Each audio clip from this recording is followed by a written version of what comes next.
ಓಂ ಶ್ರೀ ಗುರು ಬಸವಲಿಂಗಾಯ ನಮಃ. ಓಂ ನಮಃ ಶಿವಾಯ. ಸರ್ವರಿಗೂ ಭಕ್ತಿಯ ಶರಣಾರ್ಥಿ.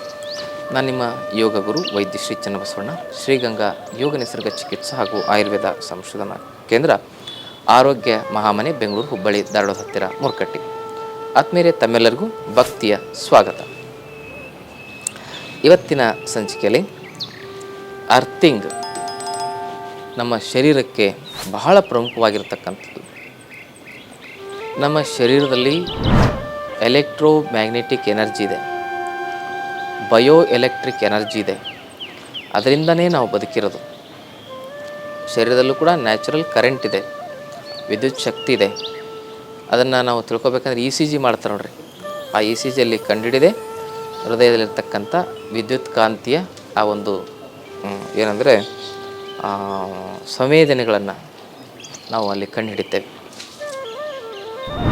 ಹಾಗೆ ಆ ವಿದ್ಯುತ್ ಕಾಂತಿಯ ಶಕ್ತಿಯ ಏರಿಳಿತಗಳನ್ನು ಮೆಜರ್ ಮಾಡೋದೇ ECG ಅಂತ ಕರೀತಾರೆ. ಹಾಗೆ ಆ ಎಲೆಕ್ಟ್ರಿಕ್ ವ್ಯವಸ್ಥೆ ನಮ್ಮ ಶರೀರದಲ್ಲಿ ಕೆಲಸ ಮಾಡಬೇಕಂದ್ರೆ ನಮ್ಮ ಶರೀರಕ್ಕೆ ಅರ್ಥಿಂಗ್ ಭಾಳ ಅಗತ್ಯವಾಗಿರ್ತಕ್ಕಂಥದ್ದು. ನಾವು ಹಲವಾರು ವಿಚಾರಗಳಲ್ಲಿ ಸಂಶೋಧನೆಗಳು ಮಾಡ್ತಾ ಹೋದಾಗ ಇದು ಕೂಡ ನಾವು ಭಾಳ ವಿಶೇಷವಾಗಿ ರಿಸರ್ಚ್ ಮಾಡ್ತಾ ಹೋದಾಗ ಇದರ ಬಗ್ಗೆ ಭಾಳ ಮಾಹಿತಿ ನಮಗೆ ಲಭ್ಯ ಆಗಿದ್ದಾವೆ. ಅವುಗಳು ನಿಮಗೆ ತಿಳಿಸ್ತೇವೆ.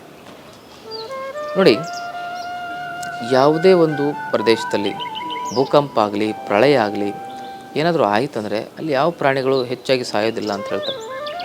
ಕಾರಣ, ಅದಕ್ಕೆ ಭೂಮಿಯಲ್ಲಿರ್ತಕ್ಕಂಥ ಎಲೆಕ್ಟ್ರೋಮ್ಯಾಗ್ನೆಟಿಕ್ ಪವರ್ನೊಂದಿಗೆ ನೇರವಾಗಿ ಸಂಪರ್ಕ ಇರುತ್ತೆ. ಯಾವುದೇ ಒಂದು ಪ್ರಳಯ ಅದೆಲ್ಲ ಆಗಬೇಕಂತ ಹೇಳಿದಾಗ ಆ ಭೂಮಿ ಒಳಗಡೆ, ಆ ಎನರ್ಜಿ ಒಳಗಡೆ ಅಸಮತೋಲನ ಉಂಟಾಗ್ತದೆ ಮೊದಲು. ಅದಾದ ಮೇಲೆ ಅದು ಪ್ರಳಯ ಆಗೋದಾಗಲಿ, ಭೂಕಂಪ ಆಗೋದಾಗಲಿ ಆಗ್ತದೆ. ಆ ಪ್ರಾಣಿಗಳು ಚಪ್ಪಲಿ ಇಲ್ದಂಗೆ ತಿರುಗಾಡ್ತಾ ಇರ್ತವೆ. ಅದಕ್ಕೆ ಯಾವಾಗಲೂ ಭೂಮಿ ಜೊತೆಗಿರ್ತಕ್ಕಂಥ ಸಂವೇದನೆಗಳು ಅದಕ್ಕೆ ಅರ್ಥ ಆಗ್ತಾ ಇರ್ತವೆ. ಅದು ಸ್ಪರ್ಶದ ಆ ಒಂದು ಸಂವೇದನೆಗಳು ಅದರ ಬಹಳ DNA ಪ್ರತಿಯೊಂದು ಅದರ ಒಂದು ಮೆಮೊರಿ ಪವರಲ್ಲಿ ಸ್ಟ್ರಾಂಗ್ ಆಗಿ ಕೂತ್ಕೊಂಡಿರ್ತದೆ. ಯಾವಾಗ ಅದಕ್ಕಲ್ಲಿ ಆ ಒಂದು ವಿದ್ಯುತ್ ಕಾಂತಿ ಶಕ್ತಿಲಿ ಇಂಬ್ಯಾಲೆನ್ಸ್ ಅಂತ ಅನಿಸುತ್ತೆ, ಅದಕ್ಕೆ ಇರಿಟೇಷನ್ ಆಗೋಕ್ಕೆ ಶುರುವಾಗುತ್ತೆ. ಆವಾಗ ಅದು ಅಲ್ಲಿಂದ ಬೇರೆ ಕಡೆ ಪಲಾಯನ ಮಾಡ್ತದೆ. ಇದು ಸೈನ್ಸು. ಹಿಂದಿನ ಜನರಿಗೆ ಆರೋಗ್ಯದ ಸಮಸ್ಯೆಗಳು ಹೆಚ್ಚಾಗಿ ಯಾಕೆ ಬರ್ತಿಲ್ಲ ಅಂದರೆ ಅವರು ಹೊಲಗದ್ದೆಗಳಲ್ಲಿ ಹೆಚ್ಚಾಗಿ ಕೆಲಸ ಮಾಡ್ತಾರೆ. ಈಗೇನಾಗಿದೆ ಅಂದರೆ ಕೃತಕ ಉಪಕರಣಗಳು ಕೃಷಿಗೆ ಹೆಚ್ಚಾಗಿ ಬಳಸ್ತೀವಿ. ಎತ್ತಿನ ಒಂದು ನೇಗಿಲನ್ನು ಬಿಟ್ಟು ಈಗ ಟ್ರ್ಯಾಕ್ಟರನ್ನು ಬಳಸ್ತಾ ಇದ್ದೀವಿ. ಎಲ್ಲದಕ್ಕೂ ಮಷೀನು, ಕುಯ್ಯೋದಕ್ಕೂ ಮಷೀನು, ರಾಶಿ ಮಾಡೋದಕ್ಕೂ ಮಷೀನು. ಈಗ ಹಿಂದೆ ಎಲ್ಲ ಹಂತಿ ಸುತ್ತಾ ಇದ್ದರು. ಹಂತಿ ಪದಗಳನ್ನು ಹೇಳಿಕೊಂಡು ಏನಂದರೆ ಕಣಗಳನ್ನು ಒಕ್ಕಲಿಕ್ಕೆ, ಆ ಕಾಳುಗಳನ್ನು ಒಕ್ಕಲು ಮಾಡಲಿಕ್ಕೆ ಕಣಗಳನ್ನು ರಾಶಿಯನ್ನು ಮಾಡ್ತಿರ್ತಾರೆ. ಎಲ್ಲದಕ್ಕೂ ಮಷೀನ್. ಹಾಗೆ ಮಾಡೋ ಸಂದರ್ಭದಲ್ಲಿ ಅವರು ಆ ಭೂಮಿ ಮೇಲೇ ಅವ್ರ ಕಾಲುಗಳಿಗೆ ಹೆಚ್ಚು ಆ ಮಣ್ಣಿನ ಸ್ಪರ್ಶ ಆಗ್ತಿರ್ತದೆ. ಆವಾಗ ಅವ್ರಿಗೆ ಆರೋಗ್ಯ ಸಮಸ್ಯೆ ಬರ್ತಿಲ್ಲ. ಈಗೆಲ್ಲ ಕೃಷಿ ಹೆಚ್ಚು ಯಾಂತ್ರಿಕವಾಗಿರೋದ್ರಿಂದ ರೈತರಿಗೂ ಕೂಡ BP, ಶುಗರ್ ಇಂಥವೆಲ್ಲ ಬರಲಿಕ್ಕೆ ಕಾರಣವೇ ಮಣ್ಣಿನ ಸ್ಪರ್ಶದ ಕೊರತೆ. ಸಿಟಿಲಿ ಇರ್ತಕ್ಕಂಥವ್ರಿಗಂತೂ ಮಣ್ಣಿನ ಸ್ಪರ್ಶ ಆಗೋದು ತುಂಬ ಕಷ್ಟ.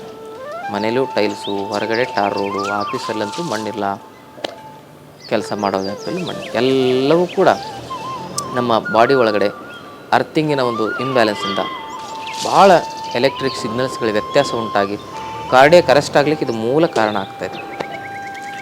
ಈಗ ಕೆಲವೊಂದಿಷ್ಟು ವರ್ಕೌಟ್ ಮಾಡಲಿಕ್ಕೆ ಫಿಟ್ನೆಸ್ ಸೆಂಟರ್ಗಳಿಗೆ ಹೋಗ್ತೇವೆ, ಅಲ್ಲಿ ಮಣ್ಣು ಇರ್ತದೆ ಇಲ್ಲ. ಅಲ್ಲೆಲ್ಲ ನಾವೇನು ಮಾಡ್ತೀವಿ, ಥ್ರೆಡ್ಮಿಲ್ಲು, ವಾಕಿಂಗು ಅದು ಎಲ್ಲ ಮಾಡ್ತೇವೆ. ಅದು ಯಾಂತ್ರಿಕವಾಗಿ ಆಗುತ್ತೆ. ಮೊದಲೇ ಅರ್ಥಿಂಗ್ ಇರೋದಿಲ್ಲ, ಅಲ್ಲಿ ಪವರ್ ಜನ್ರೇಟ್ ಆಗ್ತಾ ಇರ್ತದೆ. ಅದರಿಂದ ಏನಾಗ್ತದೆ, ಶಾರ್ಟ್ ಸರ್ಕ್ಯೂಟ್ ಆದಂಗಾಗಿ ಅದೇ ಕಾರ್ಡಿಯಾಕ್ ಅರೆಸ್ಟ್ ಆಗಲಿಕ್ಕೆ ಕಾರಣ ಆಗ್ತದೆ. ಅದೇ ಬ್ರೈನ್ ಹೆಮ್ರೇಜ್ ಆಗಲಿಕ್ಕೆ, ಅದೇ ನಮ್ಮ ಕಿಡ್ನಿ ಫೇಲ್ ಆಗಲಿಕ್ಕೆ, ಅದರಿಂದನೇ ನಮ್ಮ ಸೆನ್ಸರಿ ಆರ್ಗನ್ಸ್ಗಳು ಅದು ಹಾಳಾಗ್ತವೆ. ಅದರಿಂದನೇ ಆಟೋಇಮ್ಯೂನ್ ಡಿಸೀಸ್ಗಳು ಬರ್ತವೆ.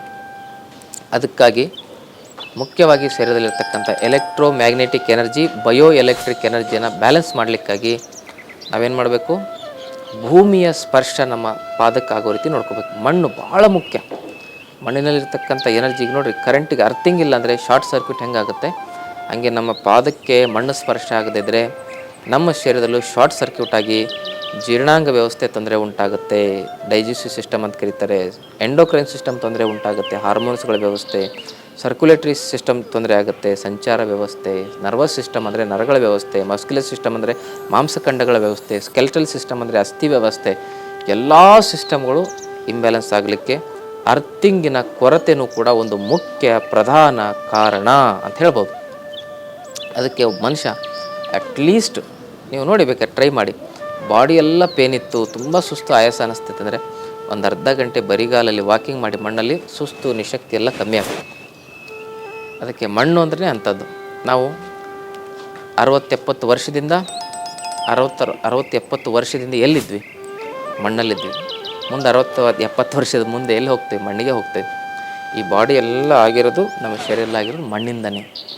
ಅದಕ್ಕೆ ಮಣ್ಣಿನಲ್ಲಿ ಪಂಚಭೌತಿಕವಾಗಿರ್ತಕ್ಕಂಥ ಎಲ್ಲ ಸತ್ವಗಳು ಶಕ್ತಿ ಇರೋದ್ರಿಂದ ನಾವು ಮಣ್ಣಿನ ಜೊತೆಗೆ ಹೊಂದಾಣಿಕೆ ಮಾಡ್ಕೋಬೇಕು. ಮಣ್ಣಿನ ಪಾತ್ರೆಯಲ್ಲಿ ಆಹಾರವನ್ನು ಸೇವನೆ ಮಾಡೋದು ಬಹಳ ಒಳ್ಳೆಯದು. ಆಹಾರಕ್ಕೂ ಕೂಡ ಆ ಅರ್ಥಿಂಗಿನ ಒಂದು ಸಂಸ್ಕಾರ ಸಿಗ್ತದೆ. ನಾವು ಪಾದಕ್ಕೆ ಅರ್ಥಿಂಗ್ ಮಾಡ್ತಕ್ಕಂಥ ಒಂದು ವ್ಯವಸ್ಥೆನ ನಾವು ಭಾಳ ನಮ್ಮ ಜೀವನದಲ್ಲಿ ಅಳವಡಿಸ್ಕೊಳ್ಳೋದು ಭಾಳ ಪ್ರಧಾನವಾಗಿರ್ತಕ್ಕಂಥ ಮುಖ್ಯವಾಗಿರ್ತಕ್ಕಂಥ ಅಂಶ ಅಂತಕ್ಕಂಥ ಮಾತನ್ನು ಹೇಳ್ತಾ, ಈ ಮಾಹಿತಿ ಇಷ್ಟ ಆದಲ್ಲಿ ತಮ್ಮ ಬಂಧು ಮಿತ್ರರನ್ನು ಶೇರ್ ಮಾಡ್ಕೊಳ್ಳಿ. ಜೊತೆಗೆ ತಾವೇನು ಚಾನಲ್ ಸಬ್ಸ್ಕ್ರೈಬ್ ಮಾಡ್ಕೊಳ್ಳಿ, ದಯವಿಟ್ಟು ಚಾನಲ್ ಸಬ್ಸ್ಕ್ರೈಬ್ ಮಾಡ್ಕೊಳ್ಳಿ. ನಮ್ಮ ಆಶ್ರಮದಲ್ಲಿ 5 ದಿನದ ಆರೋಗ್ಯದ ಶಿಬಿರ ಇದೆ.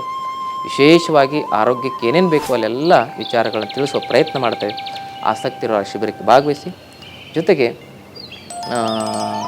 ವೆಬ್ಸೈಟಲ್ಲಿ ಇನ್ನೂ ಹೆಚ್ಚಿನ ಮಾಹಿತಿಗಳು ಸಿಗ್ತವೆ. www.ayurvedatips.com ಅಂತೇಳಿ ವೆಬ್ಸೈಟನ್ನು ಕೂಡ ವಿಸಿಟ್ ಮಾಡ್ಬೋದು. ತಮ್ಮೆಲ್ಲರಿಗೂ ಶರಣಾರ್ಥಿ.